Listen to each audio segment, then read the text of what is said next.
Primo Discovery Service layout here. Now again, this is also for catalogs and Pascal and everything like that. One of the first things that I want to make sure that everyone starts to get into a habit of doing is when you come to this page, click sign in.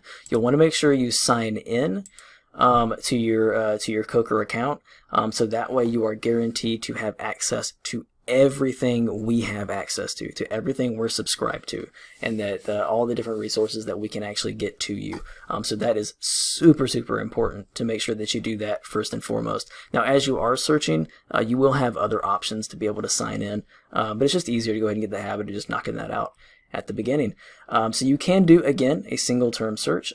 This is probably better if you're just searching for something within the catalog, like for a physical book or DVD or something of that nature. If you're going to search for articles, though, make sure you open up the advanced search, and you'll see that you have all your different options for what you want to search for within Primo Discovery. What we are going to focus on, of course, is articles. So if you do that, now you are you're only going to be focusing on articles related to what you are searching for.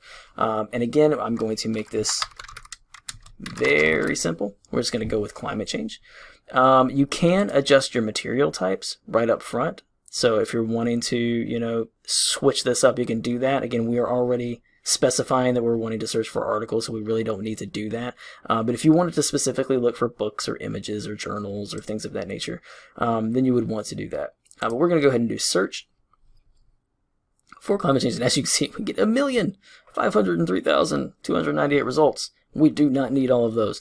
But again, with a topic as broad as climate change, you're going to get something like that. Now, again, if maybe if you're focusing on like climate change in rainforest or climate change related to a very specific species within the rainforest or within the oceans or some other biome, you'll be narrowing that focus a lot more, and it will actually bring your results down a lot, or at least it should, hopefully, and focus the relevancy of those a little more.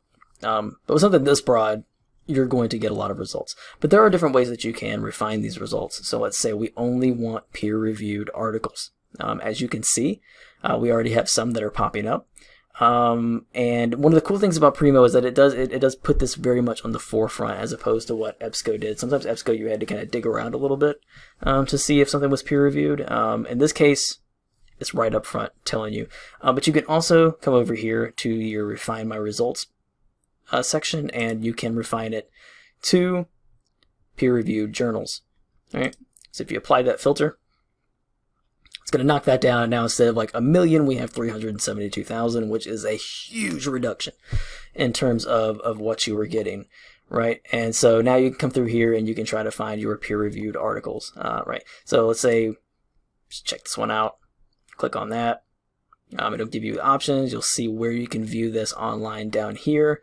As you can see, you're going to be going to another database. It will take you to that database, and then you come over here and you get access to the article, download PDF, all that stuff. And so it really depends on the database that it's going to send you to. Sometimes it will send you to an EBSCO database. Sometimes it will send you to a Gale database. So they're all going to look a little different, and you're going to access the article a little differently once you get there.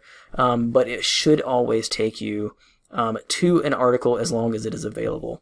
And we have access to it through our subscriptions. If we don't, you are able to normally request any article that's found in these searches, either through Pascal or through our interlibrary loan request form. Those forms are going to be located on the website under our services and support section. So once you are here, again, you have your different options. You can email a lot of this information to yourself. You have the permalink, which is the link that you absolutely want to use to get back to this page. You want to use this one. You do not want to use this one. This one will not work. This will not bring you back to this page. Once you cancel out of it, you are lost. So make sure you are always using the permalink to get back. Here's your citations, so it will generate citations related to whatever format you want to use. And then you can get your citation there. You can also print out your article. Again, normally when you email it, it will send you citation information. It will send you the permalink. So I always recommend just playing it safe and just having all this information emailed to you. It's just easier to organize everything, keep everything together, and make sure that you're actually going to be brought back to the to the proper spot. So let's say you don't want peer-reviewed. Let's say you are wanting a different type of article. You would come down here to resource type, and let's say you want newspaper articles. You would click that, and it would only bring up newspaper articles. And it's the same with magazines. If you're only wanting like periodicals or magazine articles, then if they had that option, you would click that. It would bring up that option for you. So if we do newspaper articles, as you can see, again, it knocks it down there, and you will see over here on the side the icon changes. It says news, and so these are going to all be newspaper articles. Now remember, newspaper articles are not peer-reviewed articles, so none of these would be counted as peer-reviewed, which is why you don't see that listed anywhere over here, or even as an option to refine your results to peer-reviewed. But if an assignment calls for you to find newspaper articles, or if you're just wanting to find newspaper articles on a topic, just for your own personal use, or or maybe even for an assignment, maybe somebody again is asking you to find newspaper articles, this is where you're going to go to do that. And you access these the exact same way. You just click that, and it will bring you to this page. You have all of your options again, and then it will also eventually load and tell you where you can go to actually access the full text option for this. And as you can see, I'll just go ahead and click this to show you. It will take you to that individual database, and then you'll come to these, and you'll find it. You'll find that. So